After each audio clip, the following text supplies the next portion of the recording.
ప్రేమించిన వారిని పెళ్లి చేసుకుంటే ఆనందంగా ఉంటారో లేదో కానీ పెళ్లి చేసుకున్న వారిని ప్రేమిస్తే మాత్రం ఖచ్చితంగా ఆనందంగా ఉంటారు. ఒకరిని తొక్కి ఎదగడం గొప్ప కాదు. ఏ తప్పు చేయని వారిని బాధ పెట్టి సంతోషించడం గొప్ప కాదు. ఒకరి పతనం నువ్వు చూడాలనుకుంటే నీ పతనం పైవాడు చూస్తాడు మిత్రమా. ఒకరిని అనవసరంగా బాధ పెడితే అదే బాధ అంతకు రెట్టింపు బాధ నువ్వు ముందు ముందు అనుభవిస్తావు. ఒక మనిషికి ఇవ్వాల్సిన సమయంలో విలువ ఇవ్వకపోతే తర్వాత నువ్వు ఇద్దామనుకున్నా వాళ్ళు తీసుకోవడానికి సిద్ధంగా లేకపోవచ్చు మిత్రమా. ఎందుకంటే ఆత్మాభిమానం ఒకటి ఉంటుంది కదా. మనది అనుకుంటే వదలకు మిత్రమా. పట్టుదలతో ప్రేమతో సాధించు.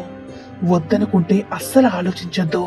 చిరునవ్వుతో తిరస్కరించు. అది వస్తువైనా, స్నేహమైనా, బంధమైనా, లక్ష్యమైనా.